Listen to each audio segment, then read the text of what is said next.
Well, hi, everybody. Welcome to our listen through of Perilous Tides.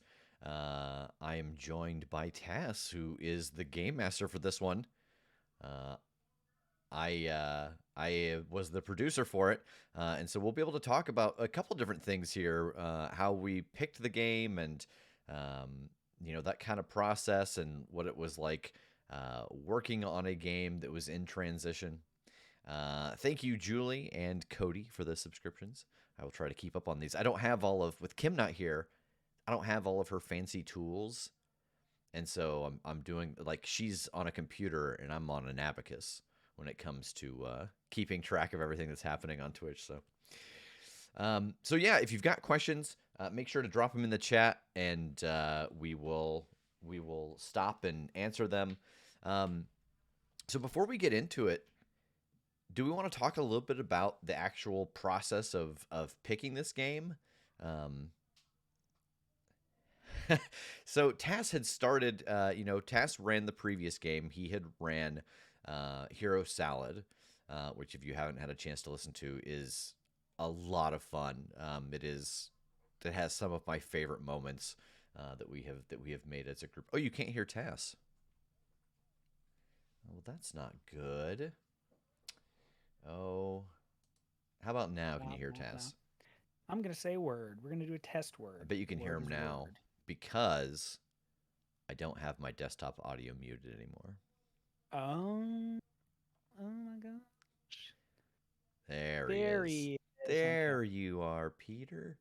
Um, Well, you already missed all of the really important stuff, so we're all the kind of done all the here. good stuff. So we'll see you next week, everybody. Yeah. Um, I don't repeat myself. I yeah. don't dare. So a big part of this is that we want to make sure that nobody is running any games that they like aren't excited to run, because obviously that's going to show through. And so we have on our side of the website, that just we can see our little hidden work section. There was a spot where everyone involved could submit a game, so they would just put in the name of the game, how many players they thought it would be, and kind of what their pitch for the story was. And we had what, maybe 7 or 8 at least. Yeah, it was a good list. Not quite double digits, but we had a Yeah, nice list to look at. because it was all the people that are involved in the show right now. It was Tass and myself and Jake and Megan and Kim, Mhm. and so really what we did was we looked at the submissions, and we kind of looked at them without the name attached to them. Like, okay, it doesn't Yeah. matter who it is that's running it. And we talked about it purely on the side of, okay, is this a story that will be different enough from what we do on the main show, and different enough from what we just recently did? So Yeah. if someone submitted masks, we were kind of like, well, obviously it's going to be a different story, but it might still have some of the same through lines and tone because of it being superheroes. Right. Um, and Do you remember what your pitch was for this? Um, yeah, sort of. Man, I bet it's still in a chat or something. I hadn't thought to look those up. Um, but I mean, it was generally kind of playing off of the ash can because I really liked the factions. I really liked how they had Mm, it set up, and then with the encouragement to like come up with more, or um to expand on them, I guess. And so this, I think I was like halfway through reading about the second faction of the however many were in the ash can, and I went, I know what this is. I know what this story is. So I just did. I think I gave you guys just the bare bones.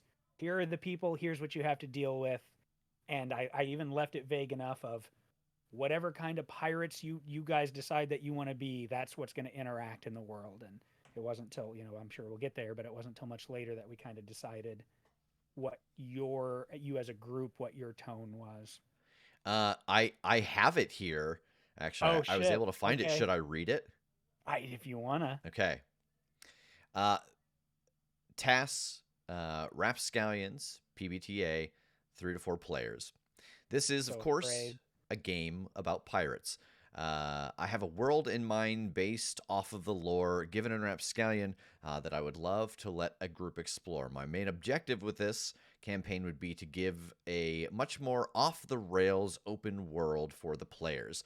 There are dozens of dangers built into the game, as well as an overlaying set that issues that there are as well as an overlaying set of issues that are bringing this world closer to chaos, and I would love to see a group of rogues decide how to deal with it. I want to work closely with the players to build the feel of this game. What kind of pirates will they be playing? A cutthroat group of mercs, sailors with something to prove, do-gooder privateers that strive to hunt down evil pirates.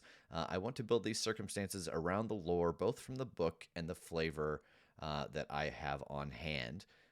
The world will be ever moving, but the characters and NPCs will ultimately decide if they are striving to defeat the chaos or to join it. I like the idea of naming the show after whatever the group decides to name the ship. We'll talk about Oops. that later. Yeah. If not, I have a few other ideas and even one or two house rules that I'd like to see play out. I offer a trip into the Forge Waters, a half-tamed sea ruled by the Queen's Iron Fist, where her army hunts pirates, where mad scientists raise the dead to sail and pillage, and where the pirate kings are more of a thorn in each other's sides than anyone else's. So that was Tass's pitch for Perilous Tides. I think we've more or less stuck to Yeah, that. I would say that's pretty damn accurate. I Cool. challenge anybody in a writing room to to see what the pilot episode was and what the show becomes and see how close they are. That's pretty damn high percentage wise. All right, we'll take it. Yeah. So yeah, we settled on we did a blind vote, and ultimately that is the game that we decided on. And then we kind of went through the process of selecting characters, but we can get into that as we go. So Sure. let's get started. All right. And it begins with a little something from Jake.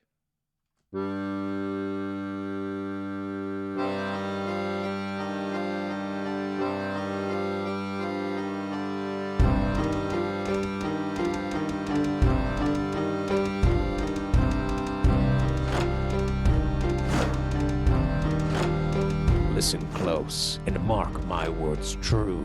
There be danger here, so venture not into the Forge Waters with a weak constitution. Our goal be fortune and renown, and our aim be at the hearts of those what would stand in our way.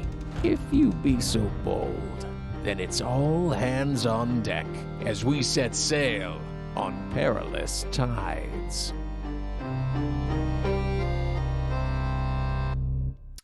Quick shout out to Russ Moore. Please Oh, ignore that warning content. I don't know how to get rid of it. Yeah, Russ from Dungeons and Dragons, who recorded that intro for us. Again, something that Tass had jotted up. And this is no longer in the show at the beginning. Russ is still at the end.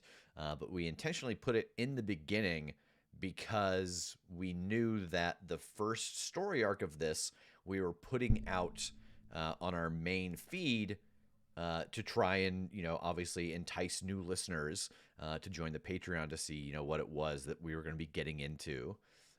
So it was a nice little intro that we had there to let people know what they were getting into that then just became the music once it got behind yeah, we just the need the banger Patreon. after that. Yeah, exactly. Yeah. And Russ is so good. He is. He's so good. Were there other games in consideration? Could you name the top three? There were other games in consideration. No, I could not name the top three because, we're always plotting and planning. Yeah. I will. I'm not going to name the game exactly, but I will say the other one for me was a much darker story. I had two that I had a very clear idea about, and again, I don't want to say specifics on it, but oh my God, hold on, this is happening in real time. Did he just buy that hat? I don't know. Okay. I don't It's got the know. tag on it, so I'm wondering It if... sure does. Love you, buddy. Wait a minute. Yeah. Okay. I'm ready. Thanks, buddy. I don't know how to... Oh, here we go. I love that it's all still in the package. Yeah.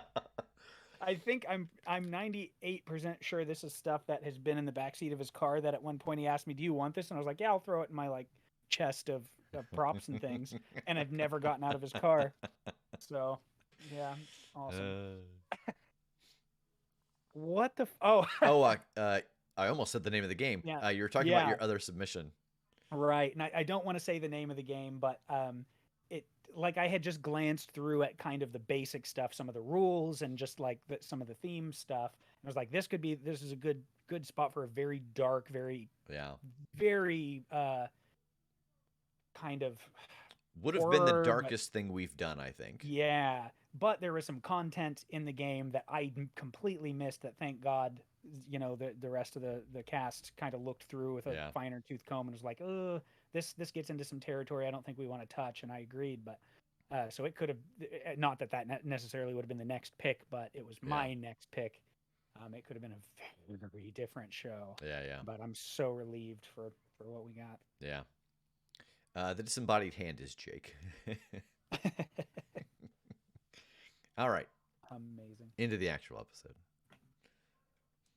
Welcome to the Sovereign Sea, a world of magic, pirates, privateers, and war. In this world, our sailors aboard the Wandering Star traverse factions of all sorts, sizes, and powers, such as the Sharks, who lust for gold and power, the Queen's Navy, that keeps all of the people of the Sovereign Sea safe, and the Seven, the pirate kings and queens that take what they want when they want it. Our crew are specialists above all the rest in that they wield magic and skill on their ship. We are playing Rapscallion by Magpie Games, which is a Powered by the Apocalypse pirate adventure. In this game, these people are, as most Powered by the Apocalypse games would have for playbooks, they're specialists. They have abilities and skill that is above the average Joe, and they are working together on this ship. I'm Tass. I am the GM, or the Fates, for our game, which we are calling Perilous Tides. Around the table we have... I'm Jake, and I'm playing Tristan Callahan. I'm Megan, and I'm playing Theo Drake. I'm Kim, and I'm playing Ada Hawthorne. And I'm Rev, and I'm playing Sayer. Let's just go ahead and start talking about the people that we have built here today, shall we? Yes, please. Jake, you want to start us off? Oh, sure. I shouldn't have spoken.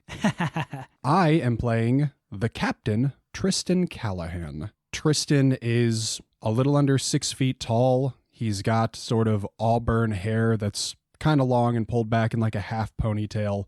He wears big shiny black boots and has an impressive coat. He's got 2 cutlasses, one on each hip, a pistol strapped into a bandolier that's full of armor with a single explosive. He carries a set of manacles and a lantern, and he is a Titan killer. Every playbook has specials, and you choose one that kind of defines your character. The Titan killer means that I have killed a Leviathan and have its blood on my hands, so I can speak their language, I always know the way north, I can breathe underwater, and I have violent, nightly prophetic dreams, but if I want to remember them, I have to spend some resources in the game to get a vision. I think the major important question I have for you on this description is, what color is that impressive coat? That is the most important question. This will define how I see you for the next year. You're not allowed to buy a new one. Like a dark red. Not maroon, not like blood red, but not like fire truck red either. Okay, I like it. Megan. I am playing Theo Drake. And my playbook is the Matalo. So while not particularly tall, Theo definitely has the muscle mass of someone who has worked on a ship for a while. She has this mess of impossibly curly red hair that she keeps tied up in a bun and back out of her face. She wears dark, close-fitting pants tucked into tall boots and a looser, dark blue blouse with sleeves rolled up to her elbows. And she also has a heavy belt with a silver circular buckle tied around her waist. She also has strips of cloth wrapped around her palms and wrists and brass knuckles over the fingers of both of her hands. For my kit, I get a signature weapon, heavy and blood splattered, or quick and deadly. So I went with quick and deadly, and those are the brass knuckles, and a smaller sidearm, a club, a cutlass, or a sickle.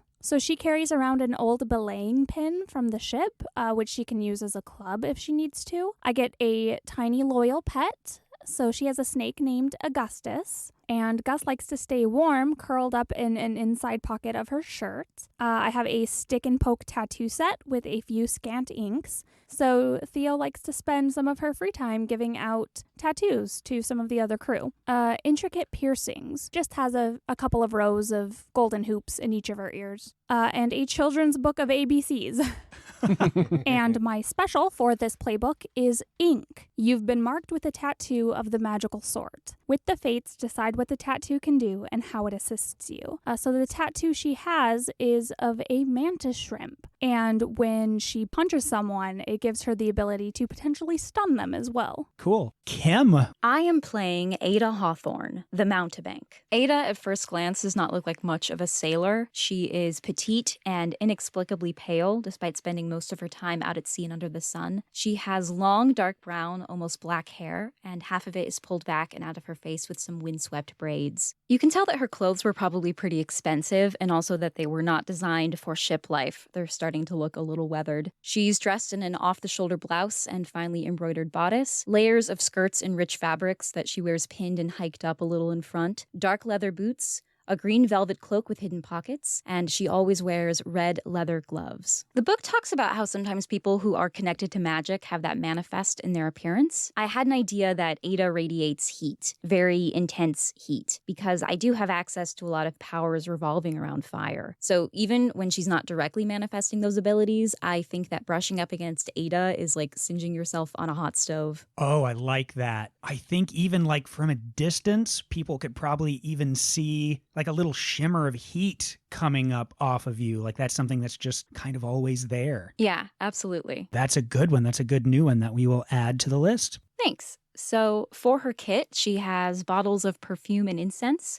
a well-worn tarot deck, a strange, dangerous spell book that she stole from her family, 2 discreet vials of blood from 2 important enemies, and I have some ideas as to who that will be, but we'll talk about that later, and a forgery kit. My special is Infernal Hunger. You have a second mouth where it shouldn't be. Whenever you feed the mouth living flesh, take 3 harm to enhance your senses for the next scene. During this time, you can see, hear, and smell everything in a wide radius, even in pitch darkness. You can sense coming danger, and you may strike or shoot using spitfire instead of blood. Horrifying. And I love it. I like the phrasing, you have a second mouth where it shouldn't be, as if having a second mouth where it ought to be is an option. Yeah, it's also worth mentioning that the second mouth is on her right palm. That was going to be my question. Hence the gloves.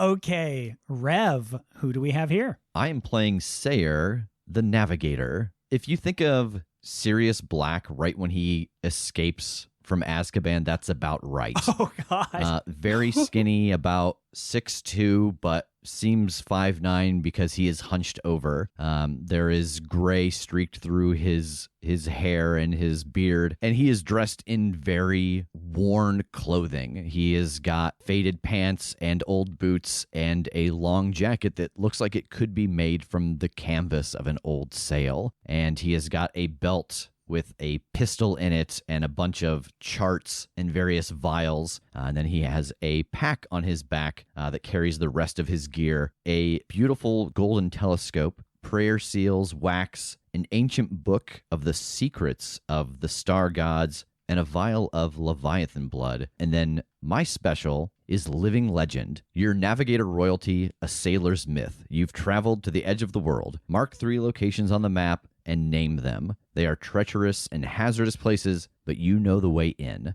And you can use ship moves on any ship without penalty. Nice. So the stats in this game, there are 4. So before we get into the stats and stuff, it was really interesting as we went through and made these characters, because sometimes you get into a gaming group and someone only has, they're like, no, this is what I have to play. And I think everybody came to the table with, if not 3, at least 2 complete characters in their head. And a lot of it came down to like, oh, what do you want to do? Okay, what do you want to do? I think we had at least 2, if not 3 Matalos. We had 2 captains. We had 2 navigators. We had a bunch of different characters to kind of shuffle between. I'm trying to think. Do you remember who landed first? I feel like it was either Jake or Kim. Yeah. I remember that one of the last decisions was you and Megan talking about the Matalo. Yeah. And the 2 and who liked which other thing better. Yeah. So I think the other 2 were set first, but I don't remember which one was kind of started it out. That's right, because Megan, her other one was the book, the Chronicler. Yeah. I want to say, Jake, if you're still listening, I feel like it was Jake, because when we, like, way back before we decided we were doing this for content, we sat around the table and all made rapscallion characters just because we're like, that's dope. Yeah. And he made Callahan. Yeah. So that one was pretty clear in his head, I think, already. So I feel like maybe it was Jake. Yeah, because we made the initial characters for this, a year before anything actually happened with it. And it was just, we were talking about doing like a one-shot or something. And I think it was just TJ and Jake and Tass had made characters, and I was working on something else, but I was in the room while they were doing it. Yeah. Because this is just a name drop for later and isn't any kind of spoiler, but the character I made at the table was Mr. Scuff, and he was a navigator. That's right. Yeah. Jake, I had no idea if you were going to be around. You can totally jump into chat if you're going to be around for the next couple hours. I don't know if you got something going on tonight, but you're more than welcome to join us in chat, so folks can hear you. Yeah. So it was a nice, and this happens pretty regularly with us. Everybody comes to the table with a couple different characters, and we kind of, okay, well, someone's got to choose. Who wants to choose? Yeah. Well, I could be either one of these, but I'd be happy either way. Okay, well, I'll go with this, and then that will make you this, and it's kind of like dominoes then. Yeah. Okay. It's so nice too to hear everybody's descriptions again, because I don't know, for me that has to, I'm the goalie, like I'm trying to keep it so visceral at all times, and I don't feel like it has changed in my head at all, whereas so many other things do, the way I how I perceive things in my head, and when people add new details and stuff, but like everybody's really, you really stuck to your color palettes, like in a good way, you really dug into them, as opposed to like maybe shifting things based on other things changing or whatever. I don't know. It's such a little thing, but it makes me very happy. Yeah, I always forget, someone mentioned as we went through that they forget that Callahan is under 6 foot. I forget that Theo is a redhead. Oh, and it comes up every now and then. Like Megan will say, I forget that. Yeah. And I just, Yeah, we got two gingers on the. We do. I guess Auburn. Like, it's close enough. All right. Well, let's get some of the stat info. Oh shit. Nice. So the stats in this game, there are 4. There is blood, which is your capacity to fight and your courage. There is vinegar, which is your cunning and your ability to think quickly on your feet. There is polish, which is your charisma. And then spitfire, which is kind of this little extra, this sense of magic and your connection to the world and your fate. So, Captain Callahan. So I had 3 stat arrays to choose from. The one that I went with is 0 blood, 0 vinegar, +2 polish, and -1 spitfire.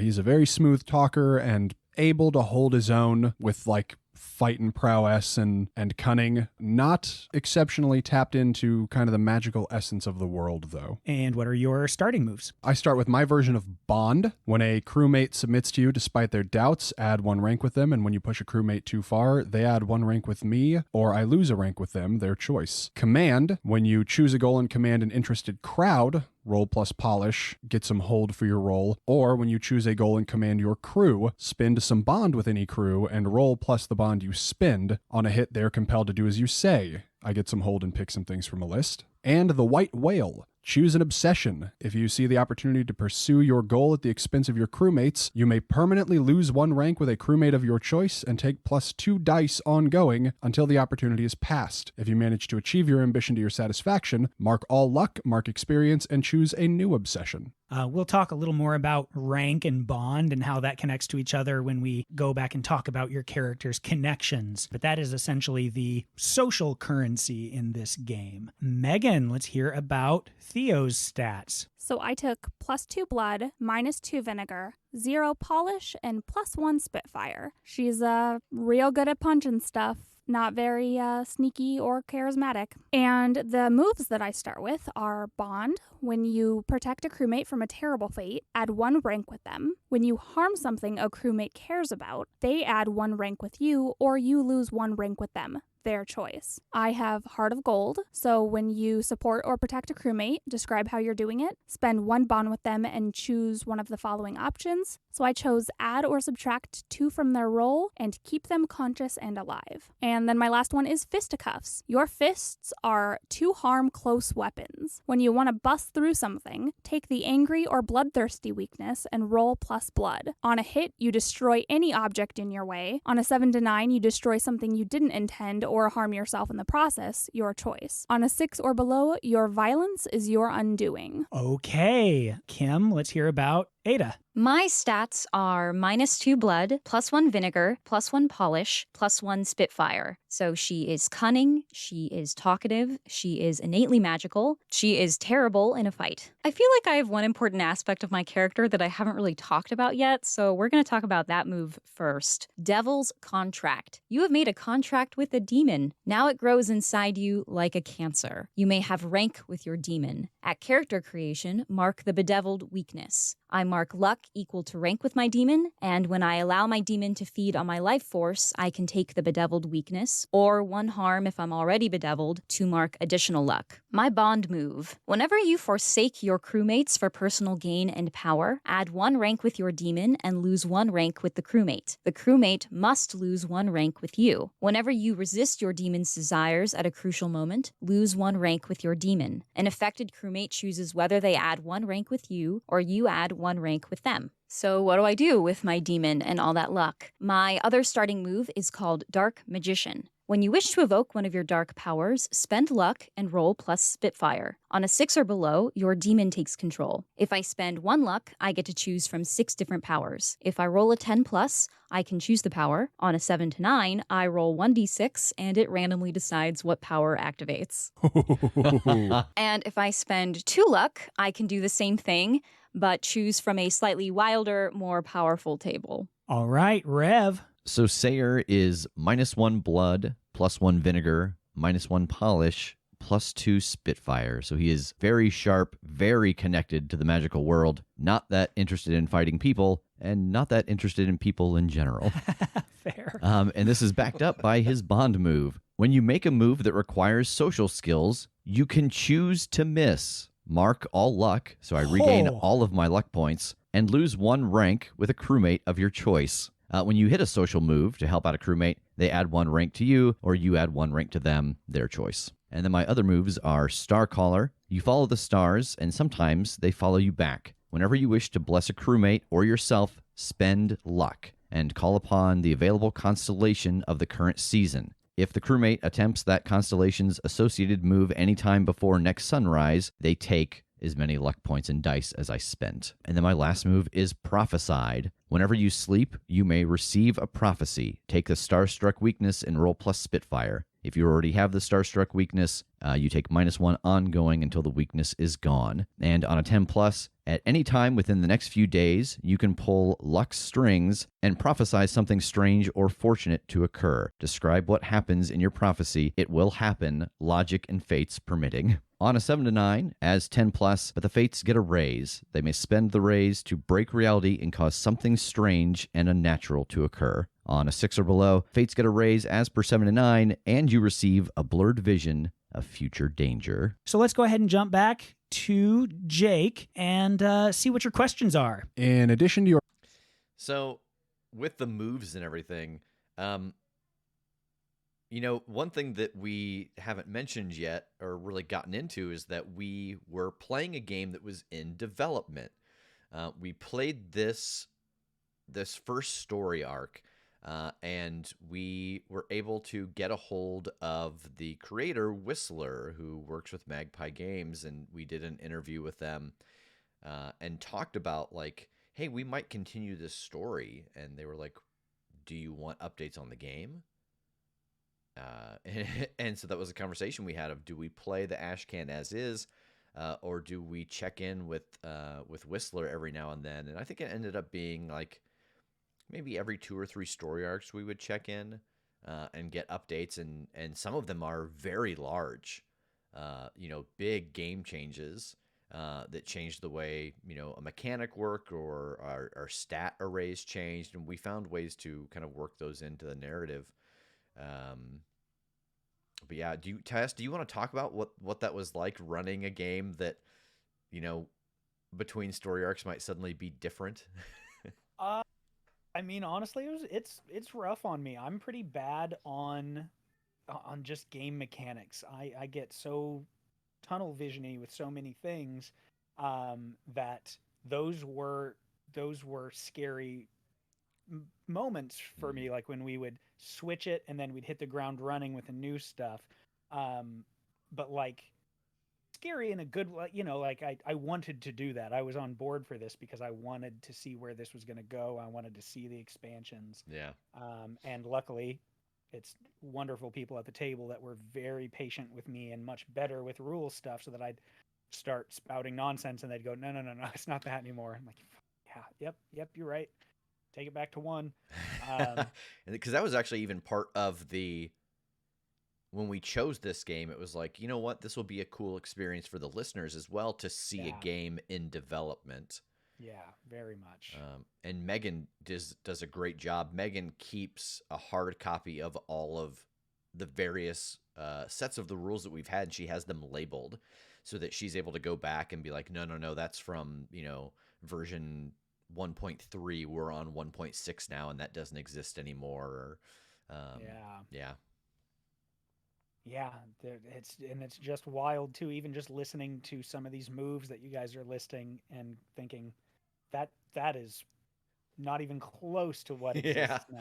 Yeah, it's not even close. It's so cool. Yeah, because the game itself, and what was really cool, I think, from my point of view, was, we were able to go to Whistler for clarification. Like, hey, this doesn't, like, how does this work? Well, this isn't really clear. And it was like, oh, well, that's because, there's a section, because it is an Ashcan, this section was left out. Because it's, it doesn't really matter, but in the full game, it'll be there. So here's this. But there are other instances where, from listening to our show and our feedback, we affected change on the game. Yeah. Which was very cool, because there was a one move in particular where there were just some things where, like, we don't know how to do this. What move do you think this is? Because it seems like there should be a way for us to do this. And Whistler was like, no, you're right. Like, I think I need to add some more options to one of the moves to kind of include those things. And so it was like a really weird case of being part of like a closed alpha almost. For sure. I think that, and we'll see some of it here, I'm sure, but the biggest one for me was the idea that there was no investigation. Yeah. In this first story arc at all, there's no move to investigate anything. Yeah. And that is definitely not something I'd ever GM'd before or Yeah. understood how to. So how to kind of, which I want to say was still cool. Yeah. I'm glad that it's there now, but that was more than anything as a newer GM, the biggest thing that let me sit back and go, this is how I let go. This is how I am absolutely certain that this is not going to be railroaded, because I literally can't make breadcrumbs that they have to try to find. Yeah. The way that it worked was you guys generating Yeah. what the clues were. Yeah, from I like think, Twist Fate and stuff. Like we Yeah. generated the breadcrumbs. yeah. So that was cool. That was very eye-opening. It was a very good learning experience. Even after the fact, when we got moves that would do that, it still, that stuck of just the clues need to be basic and still need to be collaborative without railroading. And so I like that. And one of the really cool things about this game too that we discovered right off the bat was that there is no, if you've played this game or even if you play the full version when it comes out, I think they're just, I don't think it's far off. But there is no like equivalent dexterity move. Like there is no move to swing across the ship and, land, because you're all badass pirates. It is assumed that you can do those things. And that was a very cool thing that came out of the interview, where Whistler talked about, like, if there's not a move for it and it's something that you see like swashbucklers and pirates do, it's because that is like zero. Every pirate can do that. So you don't have to roll for that, because we assume that you can do cool shit. Which was a very interesting, I hadn't really thought about it that way before. Same. Like it's such a nice shift to think about it of, don't worry about doing the thing. If it looks cool and you think you can do it, you do it. But what are you trying to accomplish? Yeah. That's what needs to be rolled. Are you hitting somebody during the swing? Are you trying to sneak onto their ship so nobody sees you, and so on? So cool. Yeah. Question here: what has been the hardest change to adapt to? An old rule that keeps sneaking into things accidentally. I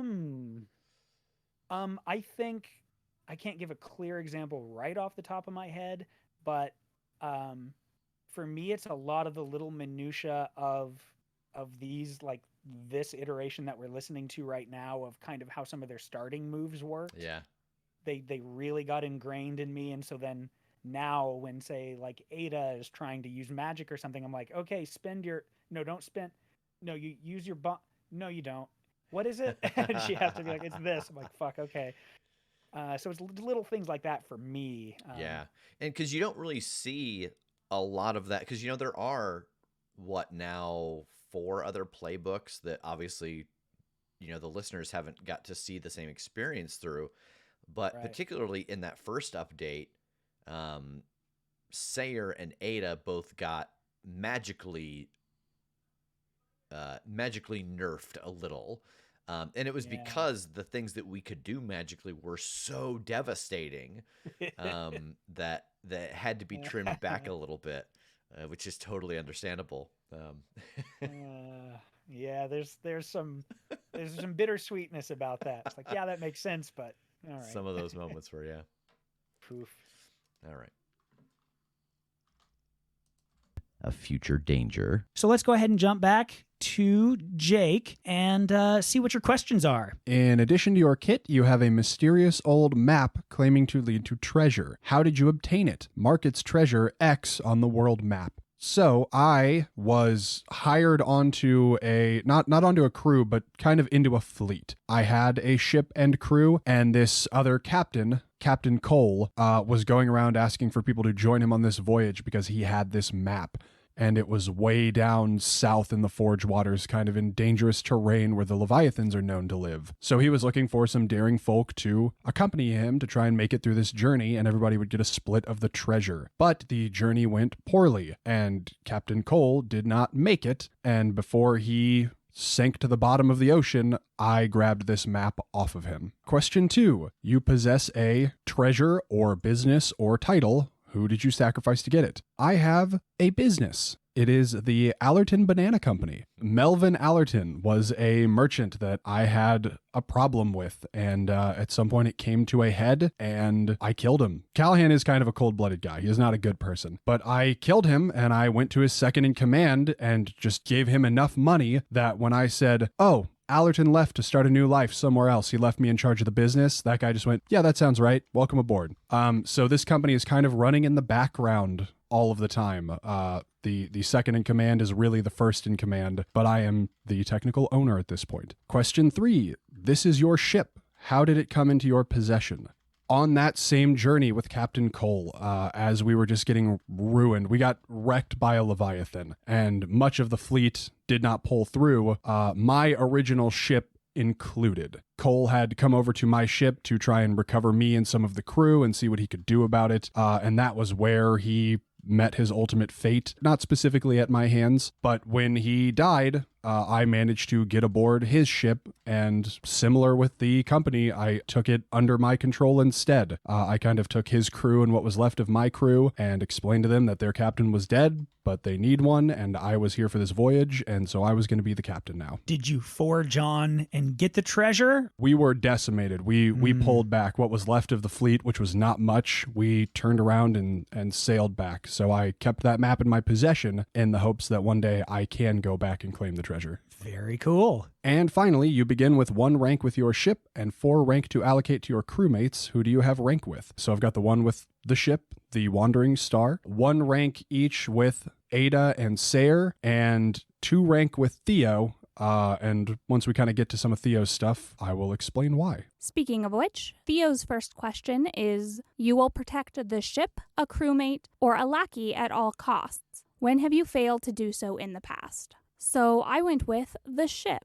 Theo is not on the Wandering Star by choice. She is there because she has been ordered to be there. So Theo's mother ran a very successful tailor shop that outfitted not only the prestigious upper class, but everyone who had the money to buy from her, including pirates. She was particularly popular for making clothing with hidden pockets and things like reversible coats that could be used as a quick way to change your appearance if someone was looking for you. But she racked up an incredibly large debt to one of the pirate royalty, and one day she just disappeared. No one's sure if she was taken by someone else or if she just went into hiding to try and avoid paying, but either way, her debt has been passed on down to Theo. And Theo wasn't really close with her mother.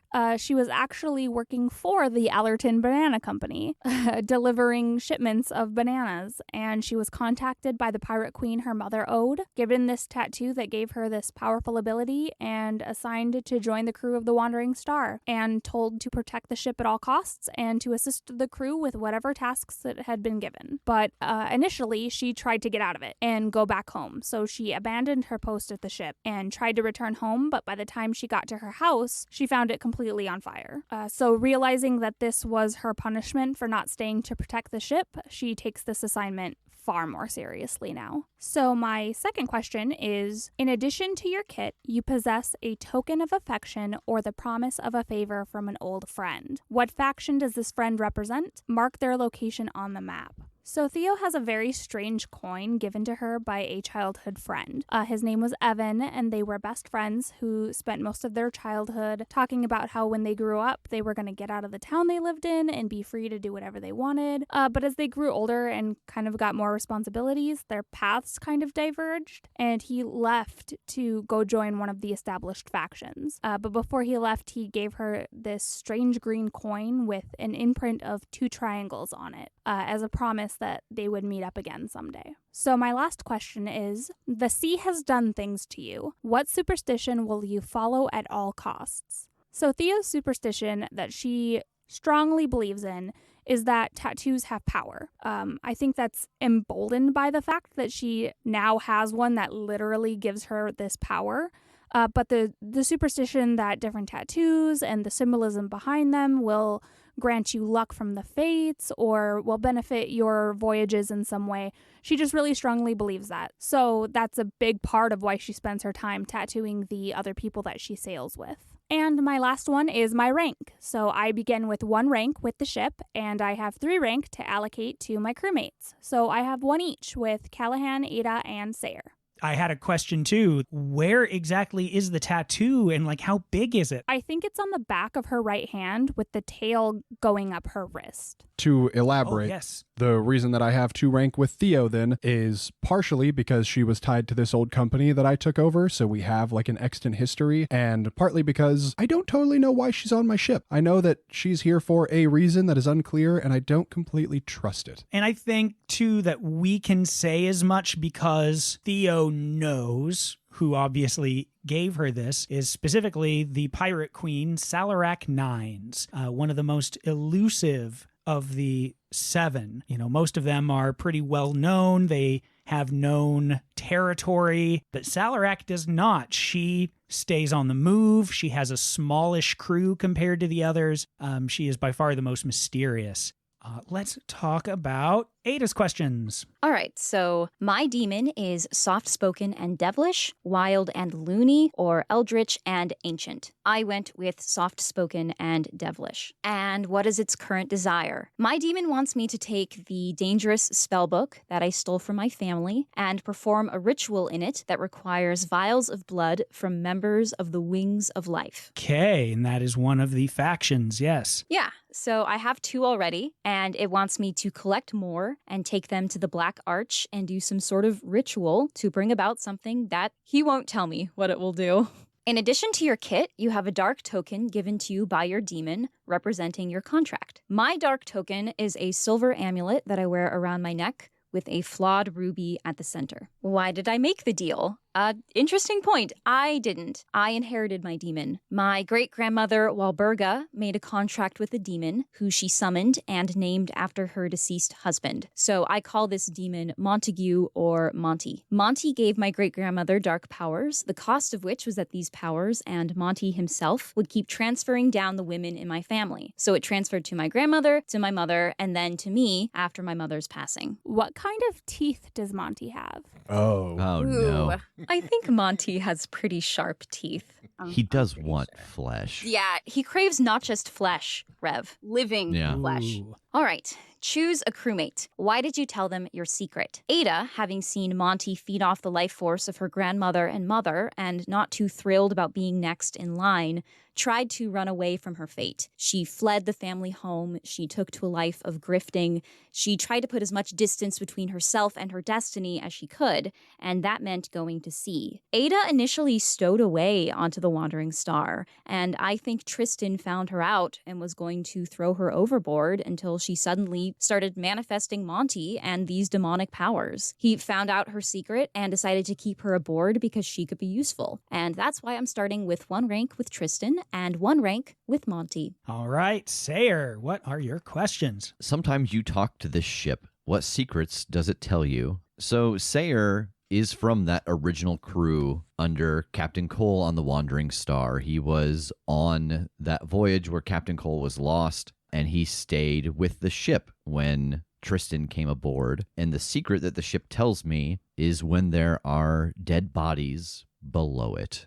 Because of the way we lost the captain. The captain seemed to have drowned, and we didn't know he was under there, and so now the ship tells me when there are bodies below. Nice. You are an open radio channel to the stars. On a specific trigger, you're compelled to have a draining vision of another place, time, or person. And my trigger is when I step onto a new ship, and because of my connection to the stars and the world and traveling, I am compelled to have a vision of another time on this ship. Because my ship talks to me so much, they want to show me important things that have happened on them. Superb. And then you've been given a dark prophecy about the ship, a crewmate, or an enemy. And I think the dark vision I've had is of the ship. That in this vision, the Wandering Star, I see it sailing the seas, and it is crewed by hellish creatures. I don't know if they're undead. I don't know if they're demons, what they are, but Captain Cole is their captain.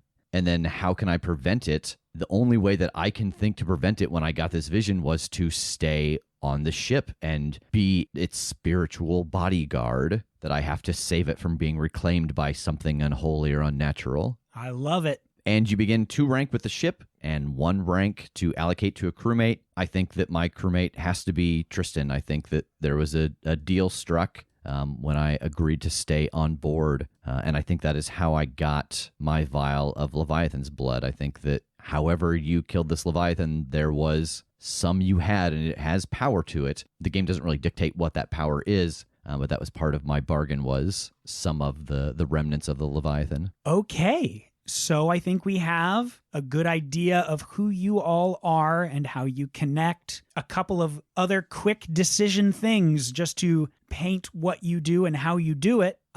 First of all, you're on the Wandering Star.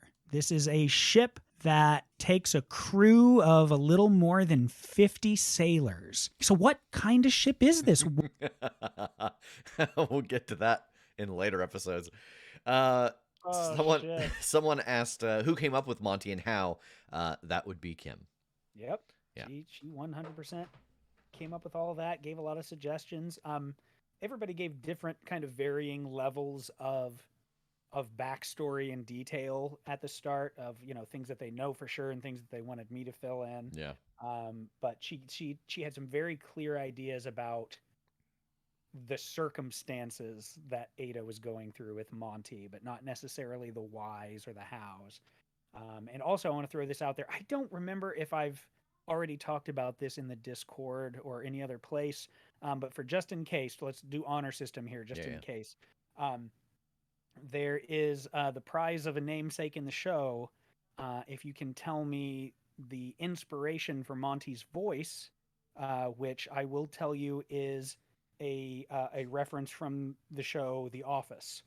If you can tell me the moment from the show The Office that inspired Monty's voice, you'll get an important namesake. Yeah. So that's your challenge. Also, holy crap, so many things. Oh just yeah. Different. Oh yeah. my gosh. I think more than any game I've ever played, and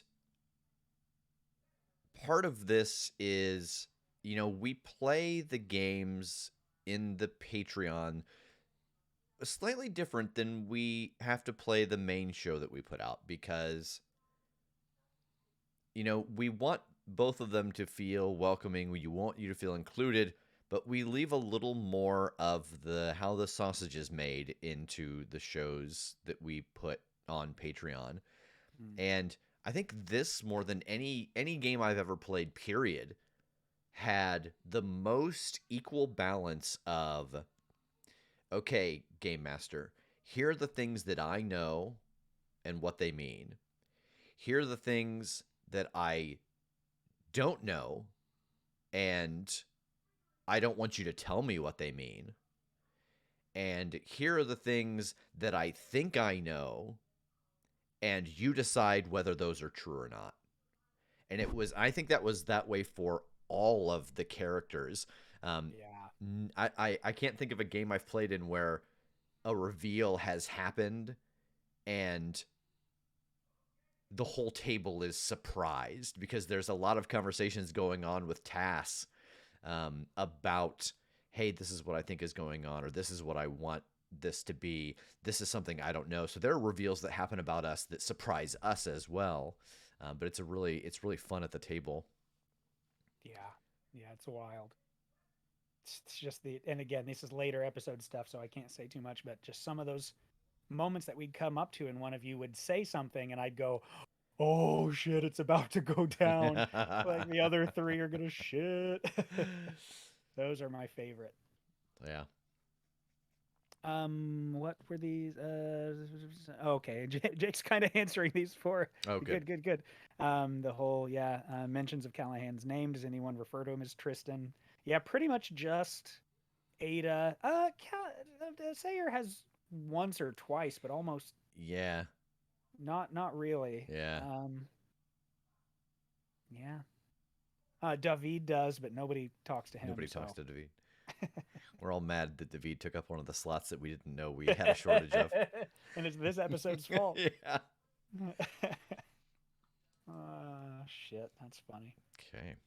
So what kind of ship is this? What do you do? Our ship is a brigantine, which is kind of a moderately sized two-masted vessel. To a large degree, we do what we want to do, but we have to get paid, and that's what we like. So we do what other people want us to do as long as it'll work out for us and seems like an acceptable time. Largely speaking, you are unaffiliated. You are your own captain for your own crew for your own purposes. Is that fair to say? Yeah, we're a known name. Like, we're not heavily feared or, the pirate lords don't quake in their boots when they hear about us, but I think they recognize the name of the ship and, like, the names on the crew. So yeah, there are factions in this world. This is a world of survival, so people band together for whatever reason. In the greater sovereign sea, there are many islands, mostly broken off of a small continent called Grodmal, which loosely translates to the Great Moon, as it is vaguely crescent moon shaped. The continent is actually named by a group called the Shoremen. So the Shoremen are one of the many big factions here in our world. The Shoremen, in particular, are kind of a Viking-like group. They are actually the first ones that came over from the West. They left a year or two before the greater group of people traveled across the sea to this area. And since they were the first ones here, they wanted the continent, the biggest landmass, because they don't really like the big open seas. They stick closer to shores and the closer islands to the mainland. They kind of forsake a lot of the deep water travel and ships in lieu of longboats, and they don't use as much in the way of gunpowder and things like that. They like the old ways a little more, so they're more into the use of magic and their swords and axes. As far as other factions, I think the big one is the Queen's Navy. The Queen of ages back is the one that brought over the mass of people to this set of islands in the Sovereign Sea. They commonly are called the Bucketheads by most. The queens, all the way back from the time that they did come over, for some reason have burned or gotten rid of any of the knowledge of why people came across the Western Sea to here. And people have kind of moved on. They don't really care. Life is going on. And so that knowledge has seemed to pass from most people's recollection. So they do what they can to keep people safe, hunt down pirates. But of course, just like anything, there are bad eggs in the mix as well. There is the Guild of Ink. They are commonly called the Sharks by most. These are the merchant kings of this world. They run business in most capacities. So if there is gold to be run, their people are the ones generally running it. They've got their finger in the pot of just about every big business in this world. And they are called the Sharks because of the magic of this world. People that are particularly drawn towards greed, their skin turns gray, their eyes begin to grow black, and their teeth become sharp and pointed. So those that are higher up in the ranks, especially that live their life by this greed of gold and wealth and power, they slowly become the Sharks. There are the Wings of Life, another big faction. These are plague doctor-like captains that have one major goal. They want to experiment with bringing people back from the dead. So there's a lot of controversy with these because some people, of course, want to live forever. They seek out the Wings of Life, and these mystics and scientists and people that do a little bit of both that bring people back in various ways. They want to talk to them. They want to ensure their eternal life. Of course, others find this absolutely abhorrent and are constantly trying to hunt down the Wings of Life and take them out, because each of these captains literally have a crew of the dead that work for them in many different capacities, some more zombie-like, some walking skeletons, some alchemical mixes that keep these bodies moving. And each of these captains are specifically known for their bird-like aesthetic. Their plague doctor masks match their name. So you have the captains such as the Kingfisher, the Crane, and the Owl. Lastly, of course, the Seven, the pirate kings and queens. There are 7 of them spread across the Sovereign Sea. They would be the mightiest group, the mightiest faction, the most powerful if they didn't hate each other. Each one is renowned as powerful because through the ages, they have passed down to each new pirate king or queen a relic of old, a magic item or artifact that gives them great power. There's a lot of mystery surrounding what these artifacts are and how they work, where they originated, but everyone knows not to mess with them because of these artifacts. So these factions are out there. There are a lot of other smaller ones too that we might come across, but those few are around and powerful, and they have figures that everybody knows. At any given time, you might be working for them or you might be running from them. All right, I think that concludes our character creation. So let's set sail into the Sovereign Sea. Rev, roll Prophesied. 10. We see Whoosh. Whoosh. Whoosh. Good Whoosh. whoosh. Do you have any other thoughts about just kind of the world build here? This is certainly one of the most, I won't say extensive worlds that I've ever seen you build. But definitely the most different, I think. That's fair. Honestly, the tent poles were kind of there for me, which was nice. As far as the names and just a very quick kind of blurb were in the ash can. But man, that's when I was reading through them, just the nonsense in my head kind of kept clicking things together very quickly with what I thought I wanted the overall, like the problem in this world that, the looming sort of darkness to be. Mm-hmm. So it was fun to take themes that I already love and fill those out with, like, I think I don't have it on me here. I think the ash can just calls it like the Restless Dead. I was like, okay, so what is that? And filling out with these, sort of plague doctors and stuff and so on and so on.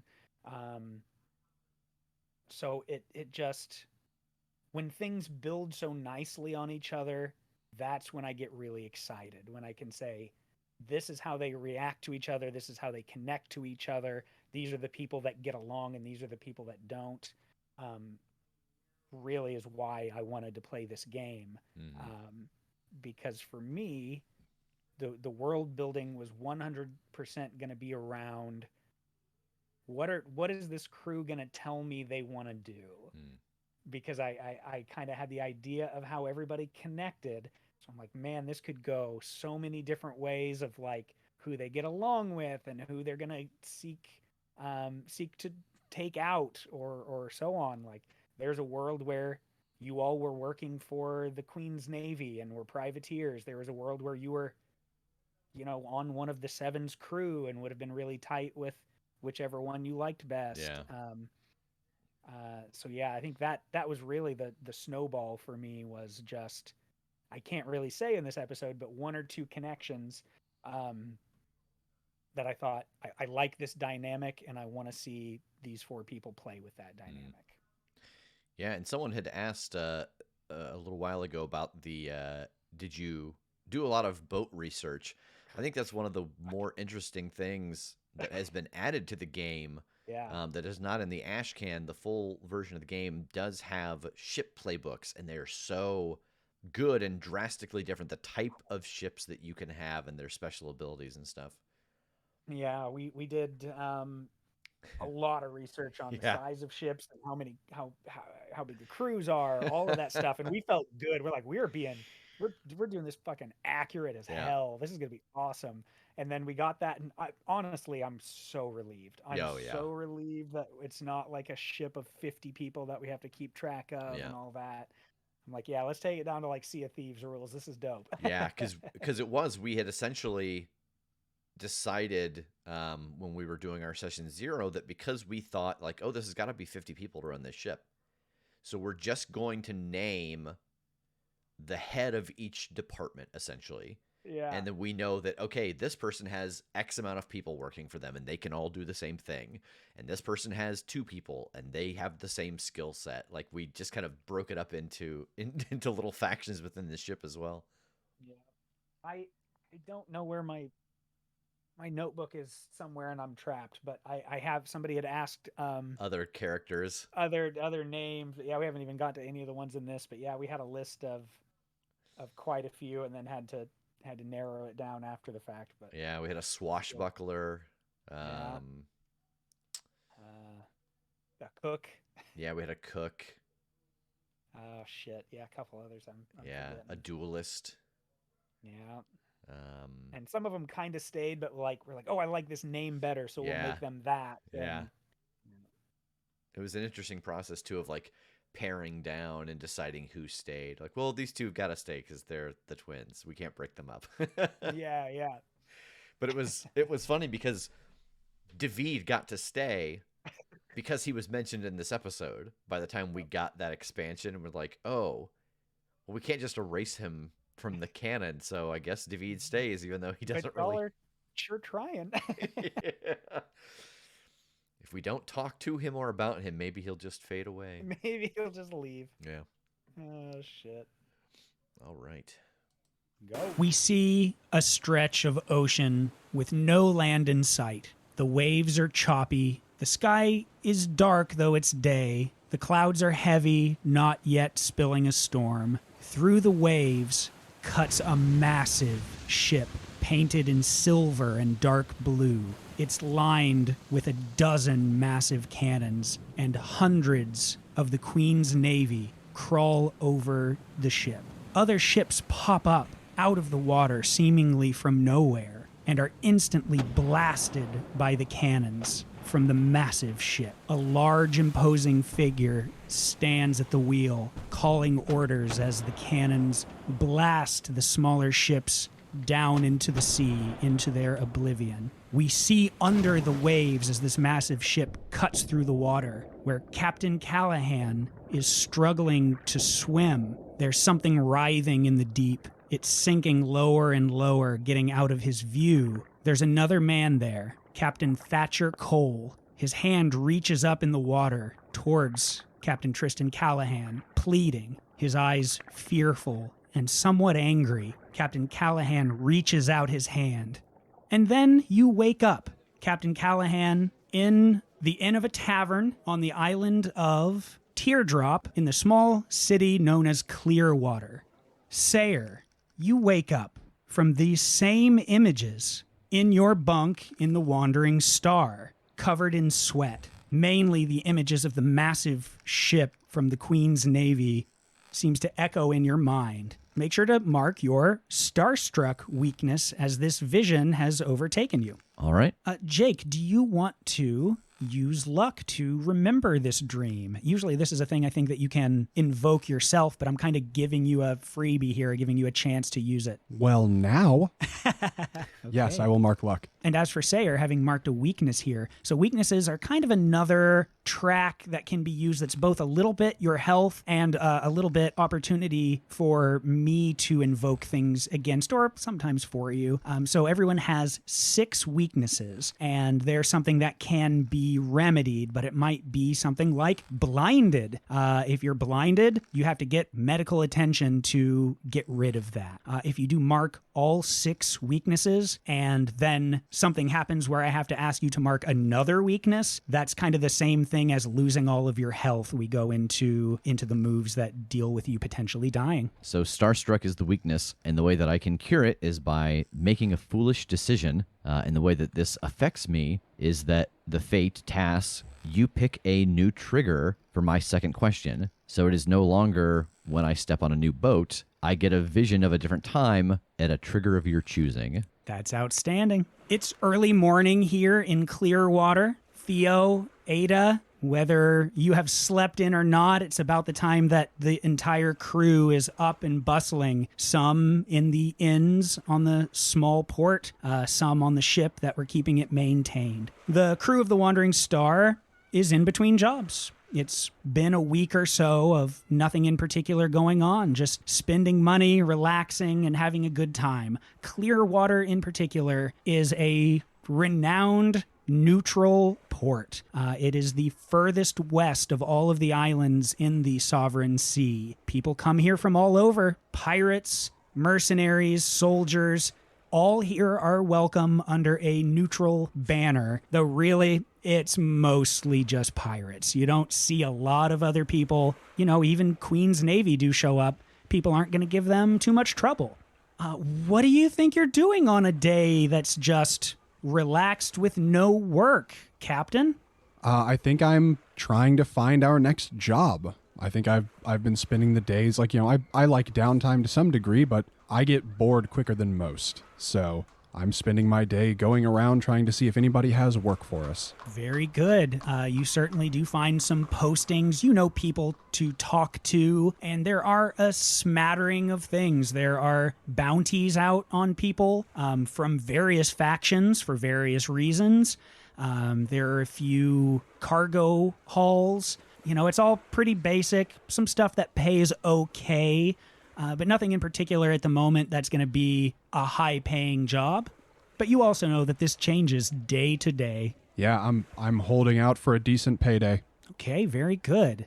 Theo, what is she up to on a chill day out in the beautiful Clearwater? I am still on the ship. I think I would be spending time while we're not working, kind of going around and doing an inventory for things that we need for upkeep on the ship, things that need to be done, making a list of supplies we need to get, just everything to keep the ship at peak running shape. Okay, I think you would be working pretty closely with your bosun, David Douglas. He is a very bookish man. He likes to keep things tidy, but he's not necessarily the best people person for when it means going out to get stuff or haggle. But yeah, he's following you around marking stuff.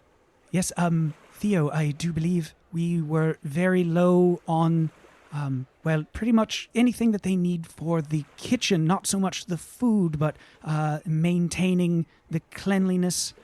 We need to get some supplies for that and flour. That's all I have on my list. Does that seem right to you? Yeah, that seems about right. Let's see if we can get some different ingredients, too. I am so sick of the same meals we've been having every single day for weeks. Oh, yes, of course. Would you like me to be the one to go out and do that? And he's clearly anxious about that thought. I don't care who does it. Just write it down, run it past Callahan when he gets back, and get supplies so we can be ready to go as soon as he comes back with a new job for us. Yes, absolutely. I will do so. And he scurries off. Ada, what do you think she's up? Has David... He hasn't said that many collected words total since. But just that one conversation was enough to earn our ire. Yep. So technically, it's Megan's fault because she's like, "Oh, I want to deal with the inventory." So we got a bean counter as one of our required crew members. Superb. Oh man. Ada, what do you think she's up to? I think I am in town. I am occupying a table in the corner of the tavern, and I've got a little sign next to me that says "Fortunes Red" for 50 coins each. And I want to grab someone off the ship who's not actively doing something and who seems like they would be cool. And I'm pretty sure that person is going to be Ellen Booth, the Powder Monkey. Okay. Grab someone who seems like they're not a narc. Yeah. I'm pretty sure Ellen can hang. God, I hope we don't have any narcs on a pirate ship. I grab Ellen. God, I got All myself. right. So what I want you to do is I want you to sit down at this table, and I'm going to read your fortune.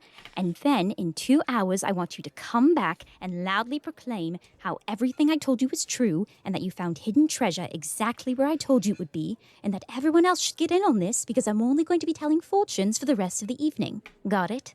Hell yeah, Shug, I'm in. All right. Let's go. All right, she is excited. She's ready to go. She's like practicing her speeches under her breath. Oh, can't believe what I found. Oh my goodness. And she's in. She is with you. Excellent. All right, let's go run this. Okay, Sayer, you have woken up from this devastating dream of these seemingly innocent ships being obliterated by this massive warship of the Queen's Navy. But it is early in the day with nothing to do. What are you doing? I come busting up the stairs And I make my way up to the helm, and I have got my telescope, and I start to look at the horizon. Ah, shit. Come on. Come on. What time is it? Anyone, what time is it right now? One of the sailors calls up, about 8 a.m. Fine. Here. Put this back in my bunk, and I'm going to start making my way towards the gangplank. I think as you do, you spot a ship on the horizon. And you can tell from the dark blue sails with the silver insignia that while it is a much smaller ship than what you had seen in your vision, it is absolutely a Queen's Navy ship coming towards the harbor. Oh, pass the word around. Bucketheads are coming in. And some sailors hop to it, and a few scurry off the ship and start yelling up and down the port. Where was the last place anyone saw Callahan? I think he stayed the night at the Brass Chandelier. All right. And I will start heading down the gangplank again. All right, making your way to the tavern? Yes. All right. Callahan, are you still there, or have you been walking the town? Yeah, I think I've been just walking the town, shooting the shit, looking at the boards and seeing what I could find. I'm probably, once that's done, making my way back towards the ship. Okay, it is very easy to say that you run into each other in the interim. I saw something when I was sleeping last night. There was a man of war, enormous, and other ships being destroyed by it, and you were underwater, but you weren't alone. You were struggling to bring something up, and Cole was there, and he was reaching for you, but then he looked angry, frustrated, and then it's all a blur of water and sound, but something's on the way. I think I'm kind of uncomfortable knowing that, I've shared this dream with you, so I'm kind of trying to skirt the subject.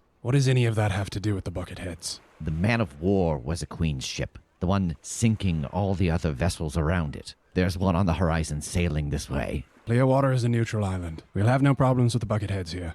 Fine. Piss in the wind as good as talk to you. And start to head back towards the ship. Well, what do you suggest? Do you want to unfurl and make way? We have no work. There'll be no work on the bottom of the ocean. I'm just kind of pacing rapidly behind as he shittily walks away to the ship. And I'm like, fine. Make ready the crew. We'll get ready to go. No work, no food in our hold, no money in our purse. No, it'll be fine. Theo, it's about this time that you realize the hubbub on the ship. Like the sailors are rushing back and forth, and you hear some of the murmurs of Bucketheads incoming. And what do you want to do? I don't think she would panic or have any feeling to rush to action, especially with Callahan not being on board. She doesn't really run anything, and she takes all her orders directly from him. But I think she wants to make sure everyone is aware. I lean over to David and I say, it looks like we have incoming Bucketheads, so just make sure the crew is prepared to take whatever action Callahan decides when he gets back. Oh, yes, of course. And he scurries off to make ready. Ada, I think you had gotten set up with Ellen. You're starting to read her fortune. You even have a person or two in line behind her. And you can tell these are people from around here. They're probably just doing this more for the novelty at this point. But hey, a customer's a customer. And suddenly activity. People are moving back and forth. Nobody's panicked because this just isn't really a town that panics. But when you see people moving closer to the dock in earnest, you know something's up. All right, I'm drawing my cards and I'm going, and the Queen of Pentacles upright. That tells me that... Wait, sorry, what's happening? Oh, I don't know. Everybody's rushing towards the dock. Do you want me to run, take a look? Might as well. All right, I'm so sorry, ladies and gentlemen. I will be back in port in maybe a week or two. If you'd like to reserve your spot, that'll be 50 coin and you'll be first on the list when I come back. Okay, roll hoodwink to see if you can get these people's money. When you hoodwink someone with a clever lie, roll plus polish. On a hit, you've pulled it off, and on a 7 to 9, you pick 1, which those are they'll catch on soon, you'll cause collateral damage, or your deception works too well, which is my favorite thing. So let's see what you get. All right. Yeah, that's a 12. Okay, no problem. Both of the people in line come up, and they clearly don't have a lot of coin, but they try to haggle. They're like, yeah, I've got 40 coin with me here. And the other one's like, oh, I've got 37. Is that enough? You know what? Because of these extraordinary circumstances, I will take it. Just write your names on this scroll, and I will definitely remember them. And next time I'm back, I will make sure you're taken care of. Thank you. Goodbye. All right, you can mark that you have just made 77 coin, and you follow Ellen out of the tavern. Amazing. Callahan, you can... And I think a mechanic that pretty quickly doesn't exist anymore, right? Coin. Yep. Yeah. Yeah, with that, I think that's the first in the first draft. In the first we pass. Yeah. switch the money situation. Yeah. And I want to point out too, since Kim is not here, there's a lot throughout the course of the show, because we're on episode 52 just came now. out. There's a Yeah. lot of tarot related magic, and every time Kim comes in with it already prepared and has paired up the steps of the magic that needs to be done with the meanings and the positioning of the cards, it's always very good. Oh, good. Yeah. Callahan, you can see that this ship is pulling in, and it is flying its neutral flag. It's, not a white flag of I give up, but just a neutral flag of we're here and we're chill. And I think you can see that this is the Queen's ship known as the Victory. Does it look like the ship from the dream? It does not. I mean, they're all fairly similar in just paint and such. But yeah, this is quite a bit smaller. Look, Mr. Sayre, it's not the same ship. Everyone else here is putting out a show of force. It's too late. They're already in the harbor. Let's make ready the crew. Stay prepared to get underway. Stay on board the ship. If things turn sour, we'll have the jump and the run. Yes, that's fair. As long as there's a ship slower than us, we'll get away fine. Okay, I will give that direction to the crew as we get back on board. Everyone, make ready your positions. We're not leaving yet, but we want to be prepared. In case things go south, Mr. Sayre has a feeling that the Queen's Navy may be here with bad news. And I'm going to look around for the crewmate that I handed my telescope to. Where did you put it? Oh, the telescope? Yes. Oh, I leaned it up against the foremast. Oh, my God, you idiot. I'm going to go over and pick it up and plop it back down and try to look over at the ship to see if I see anyone recognizable. You absolutely do. I would say it's safe to say you'd have to know a lot about an individual faction to pull out specific names of just random captains, but there are a few that are up there that just people in general know, and you would know the man walking off of this ship as Commodore Langdon Fitzwalter. He is very commonly called the Banker because it is fairly well known that he's one of the few very high-ranking members of the Navy that has been known to make deals with pirates. Well, you may have just gotten your wish, Callahan. Fitzwater's coming off that boat, and he can only be coming here for one reason. Something the Queen doesn't want to get her hands dirty with. See? It's a good thing we didn't take off, isn't it? Yes, well, why don't we wait and see what he has to say? Yes, let's go earn us some work. And he has made his way to the docks. He has 2 guards in tow that are each carrying small crates. And he's walking with purpose towards the city center. I think it's safe to say that Theo is up on deck by now to check in, and that Ada has made it back with Ellen. Yeah, what are you all doing as you watch this little procession of Queen's Navymen walking into town? I think I'm running off the ship, power walking to intercept him and waving for the rest of them to follow me. Not the full crew, but at least these 3. I think Ellen follows too, just because she's been following Ada. This is exciting. Hell yeah. I think Ellen and I were just about to walk onto the dock towards the ship, and then we see Tristan start tearing out of the dock the other direction, and we just sort of immediately about face and then start following Tristan. Yeah, Theo is stepping right in line. So cute, like a mother duck. As he falls into the back of the line. Okay, so are you just following this little progression at a distance? Are you trying to catch up? No, I actually want to get in front of it. Okay. I want to approach him head on, run out and ahead and then loop back around so that I can walk up. Commodore, fantastic to see you. What are you doing in Clearwater? Oh, hello, Captain Calhoun? Callahan, sir, but very close. Yes. Hello, pardon me, we're on official business. Anything you think my crew and I could help you with? Certainly. You don't get to be the first, but certainly, I'm sure you, and he looks you up and down with disdain, would be very interested in this. I will sort of step out of the way and give a little bow and a gesture for him to continue so that we can follow. All right. This progression makes its way to the city center, and there is a small parade because I think you and the people recognize as you have gotten this close that what they're carrying are posts that have a job, and these are copies of it. And they make their way to the main work board,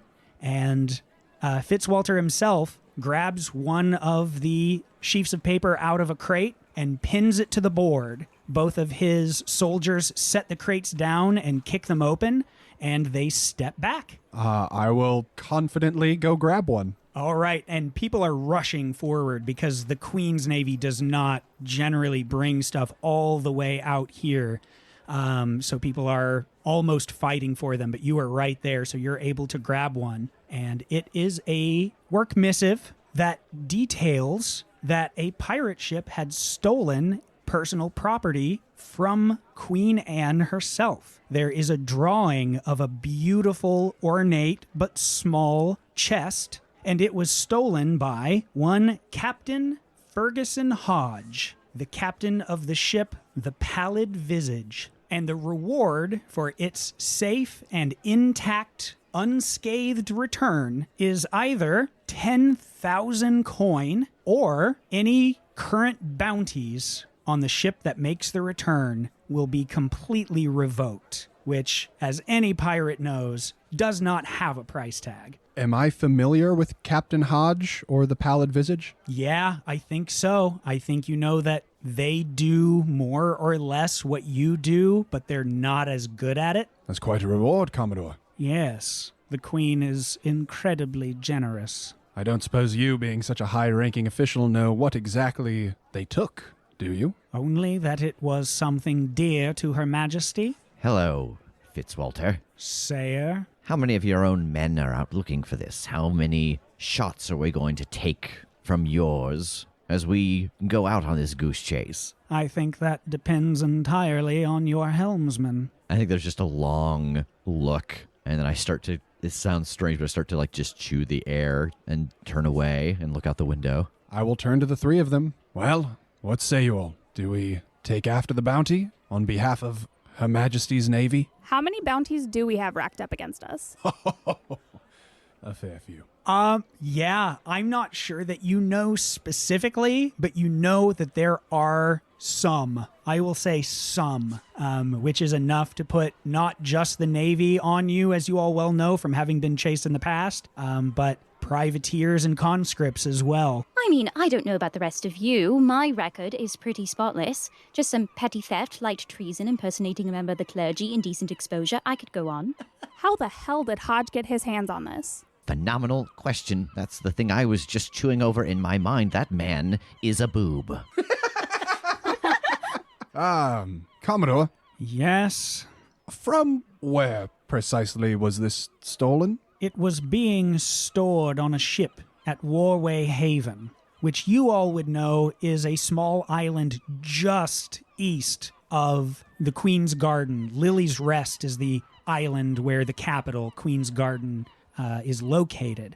Warway Haven is the smaller island just east that is used as a staging ground for a lot of the military. What the hell was Hodge doing that far into the Queen's waters? And I'm talking to the two of them as Callahan talks to Fitzwalter. And I think I'm asking the same question of the Commodore.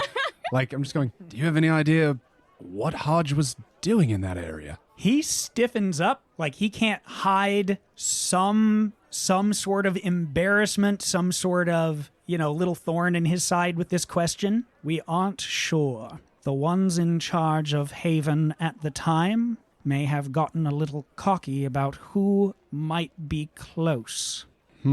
I mean, I saw him stiffen up. Can I discern whether I think like that he knows more than he's letting on, or? Yeah, you can certainly try. I would call that a size up, which when you size someone up, you roll with vinegar. On a hit, you hold 2, 7 to 9. They hold 1 as well. And those are, what sorts of treasure are you carrying? How are you actually feeling? What's your goal here? What aces do you have up your sleeve? And how could I get you to blank? But you spend hold 1 for 1 to ask those questions. Okay, vinegar's not my best thing.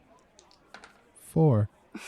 Firstly, mark experience, because this game also works off of, if you fail, you get to mark experience. And the read you get on him is that he is furious with someone. Somebody messed up, and he is out to right that wrong. You are just sure that this stiffness to him is tied to that.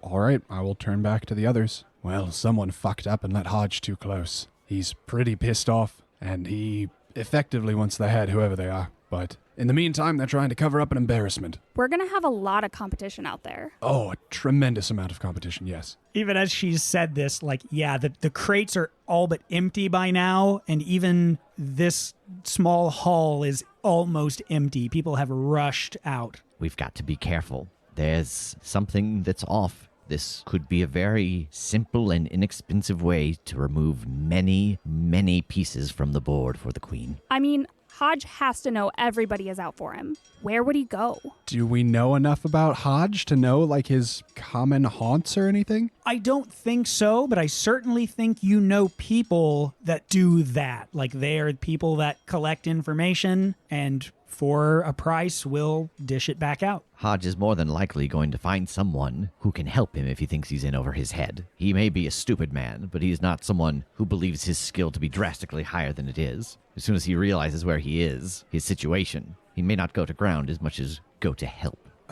Commodore, one last question, please. He just sighs. Where did you lose Hodge's trail? We had tracked him as far as a few miles past Guildworth, southwest of the Warway Haven. We lost them in a storm.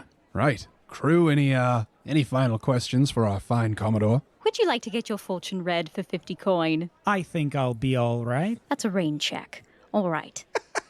And by now, the crates are full on empty. Like the last straggler had crept in, snatched one out from under the gaze of the guard and taken off. And the guards put the lids back on and heft them up. Fitzwalter gives you all a passing nod as you're pretty much the only ones left and starts marching back to his ship. I think as he leaves, I'm going to use the hold that I have from Prophesied. So as they pick up the crates, I get this brief vision of Fitzwalter turning and the wind buffeting him, and a scrap of paper blows off of him, something tucked in his coat. And as this vision fades, my eyes kind of clear, and I take 3 quick steps to the left so that when this happens, I'm standing right where the paper lands on the ground. Oh, that's good. All right. He walks out. You see a small slip of paper flutter to the ground. I'll readjust my foot so that my boot is covering the paper and look back at the group. Are we going? Absolutely. Hey, it's a good thing we had the crew make ready, huh? That's true. We may be some of the first out. I'm glad I thought of it. It's just, again, there's that chewing the air as he's trying to process what just happened. And as the other 3 pass by me, I'm going to move my foot and scoop up the little scrap of paper and read it as I follow behind them. What you read is a letter. It is short, written from Fitzwalter, which says, Vice Admiral Argo Reith, the goods have been delivered. Fire away. And you know Vice Admiral Argo Reith is the most renowned pirate killer in this world.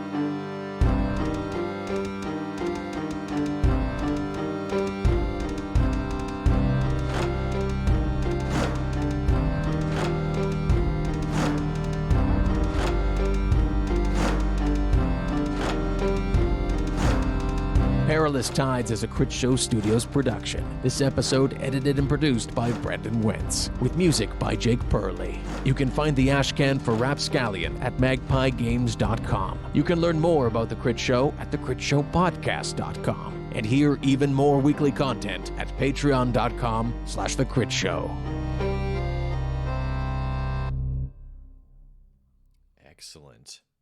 Ooh. What gosh. Trying to think what else we can talk about. I'll tell you that last moment there was when I realized, oh, that's how this game works. Yeah. Of just not of like knowing these things exist, but like, how do they find this guy and how do they figure out what's going on? And I don't understand, because like I'm kind of glad that one was right at the end too, as you can see what that was the closest thing to an investigation, was more like a sense motive. Yeah. It was 100% about reading people and had nothing to do with investigation per se. So that was such a good alley-oop to put that into the world and make that a thing. Like, okay, I get it. As long as everybody's on board to keep throwing that shit at me, that's how this is gonna go. And like, man, I was nervous on that first story. Yeah, and I mean, Twist Fate really becomes that as well, because one of the options I believe with Twist Fate is you notice something, something that wasn't noticed before becomes apparent or something like that. Right. And you generate what that is, which is very cool. Yeah, it's very good. Well, does anyone have any questions? We've got a little bit of time here. I'm going to try to go through the things coming up. I don't have. I need to get a magic box like Kim has, where I can push buttons and it will give a beautiful list of things. So this is Tuesday. Tonight, the new episode comes out at midnight. It does. On Thursday at 7 p.m. Eastern, Megan will be here. I'm not sure if she knows what she's playing yet or if she will have a guest detective, but she will not have Kim with her for Mystery Detectives. The good news is that the following Thursday, she will have Kim in-house for Mystery Detectives. They will be together. Yesterday, we had a wonderful first episode of the Omniverse Chronicles Crossroads Carnival. That will be up on our YouTube channel over at youtube.com/thecritshow on Thursday, so that you've got Thursday, Friday, Saturday, Sunday, if you would like to catch up before we go into episode 2 on Monday. And then next Tuesday, a week from today, I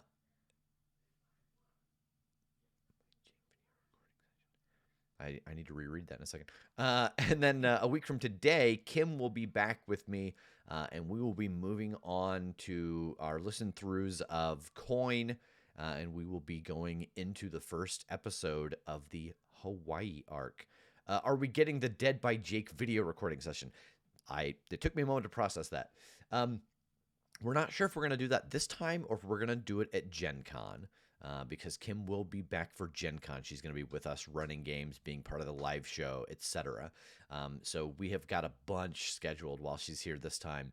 I'm not sure. I need to check with the person who is running that area to see if we'll do that this time, or we might hold off until Gen Con. So I'm trying to think if there's anything else. I don't really think so. Good to me. Yeah. If you enjoyed this episode, the first 6 episodes are available on our main RSS feed. The other, at this point, 47 are on patreon.com/thecritshow at the $5 tier. It is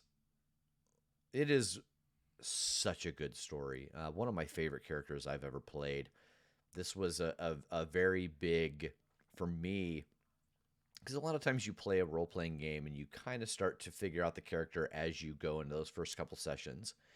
And I really just made some hard and fast decisions on this person's personality. And I, as a player, always want to. I love playing the characters who are liked by everybody and who get along with everybody. And it's like, I'm going to try to do the opposite here. I'm just going to be the fucking old grouch. It was so much fun. And I haven't listened to this first episode since it aired. And the character hasn't really changed. So I like knowing that, like, okay, what I was going for, I got pretty close to the beginning. Sure. Tux. Oh yeah.